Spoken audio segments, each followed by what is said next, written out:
नमस्कार, मैं मानवी ठाकुर। आप देख रहे हैं न्यूज 24 फर्स्ट एक्सप्रेस। आज की कुछ खास खबरें। खबर महाराष्ट्र के चंद्रपुर से दूषित पानी को लेकर महानगर पालिका के आयुक्त को सामाजिक कार्यकर्ता राहुल देवतड़े ने दिया निवेदन। आज 18 जुलाई 2025 को विठल मंदिर वार्ड की राहुल देवतड़े के नेतृत्व और दीपक जायसवाल के मार्गदर्शन में कई महिलाओं और कार्यकर्ताओं के साथ दूषित पेयजल के मुद्दे पर मनपा आयुक्त को ज्ञापन सौंपा गया और राहुल देवतड़े रहने विठल मंदिर के आनंद नगर में हो रहे दूषित पानी को लेकर महिलाओं के साथ महानगर पालिका के आयुक्त को दिया निवेदन और जल्द से जल्द स्वच्छ पानी दिया जाए, क्योंकि पिछले 3 महीने से पीने का पानी गंदा और दूषित आ रहा है। लेकिन सवाल यह उठता है कि शिकायत करने के बाद भी इसे नजरअंदाज किया जा रहा है और बोरिंग से पानी निकालने के बाद उसे एक बोतल में भरकर महानगर पालिका के आयुक्त साहब को दिखाया गया कि किस प्रकार का पानी आनंद नगर में आ रहा है। इस अवसर पर सुहास फिंगे, विनोद लभानी, मनोज पंदेवार, अशोक बागड़े, अभय राउत, जीवन डांगरे, नीलेश कांबरे सहित कई कार्यकर्ता उपस्थित थे। राष्ट्रवादी कांग्रेस पार्टी की ओर से काँग्रेस पार्टी अजित पवार तर्फे विठ्ठल मंदिर वार्ड येथील आनंद नगर येथील संपूर्ण महिला इथे जमा आहे।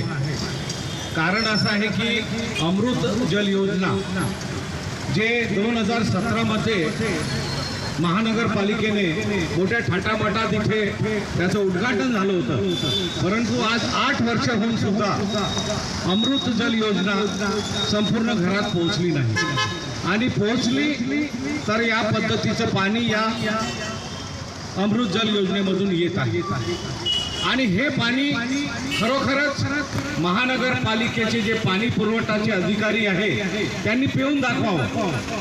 आज हे पाणी आमचे नागरिक पित आहे। हा पाणी आल्यावर याला गाळ बसल्यानंतर याच्यात तुरटी घालून हे दूषित पाणी पिण्यात येत आहे, ज्याच्यामुळे कावीळ, त्याच्यामुळे डायरिया अशा प्रकारचे रोग वार्डामध्ये होत आहेत। याला जिम्मेदार महानगरपालिका आहे। आज महिलांनी मोर्चा काढून यांना निर्देशनास आणून दिले आयुक्तांना आणि बाबूपेठचे आमचे नगरसेवक आहे विनोद लभाने, आमचे राहुल देवतड़े हे सतत विठ्ठल मंदिर वार्डासाठी प्रश्न घेऊन येतात। हा प्रश्न फार मोठा आहे।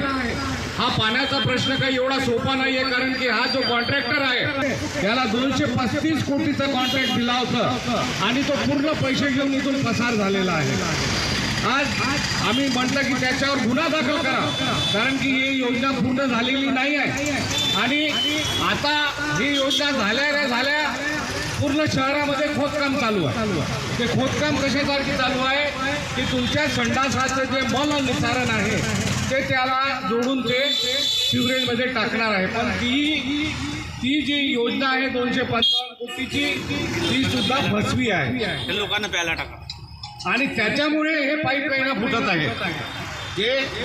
आणि आता जसा जो आत्राम आहे त्यांना जर आम्ही म्हटलं की तो का म्हणते की आम्हाला जे पाईपलाईन टाकली कुठून आहे तेच माहीत नाही आणि आम्ही जर फोडलं तर हे त्याला फोडण्यासारखं होते, म्हणून आज ही अवस्था ही झाली आहे आनंद नगरची, ही संपूर्ण शहराची होणार आहे।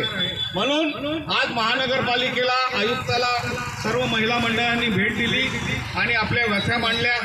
त्यांनी सुद्धा आमचं ऐकून घेतलं आणि आजच्या आज त्यांनी आनंद नगरमध्ये रेग्युलर टँकर पाठवायचं आश्वासन दिलं।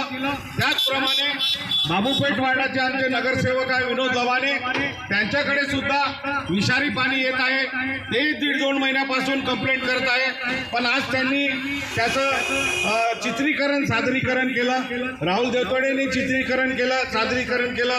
हे दोन्ही वस्तू आयुक्तांनी पाहिले।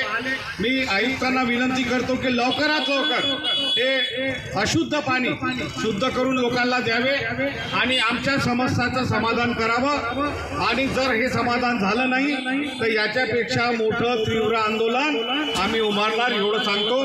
आणि आज जे महिला इथे आपला वेळात वेळ काढून आले, परंतु हे अत्यंत गरजेचं होतं दाखवणं, त्यामुळे आपला मी आभार व्यक्त करतो आणि असाच प्रश्न आपण आपल्या शहरासाठी उचलत राहा जोपर्यंत।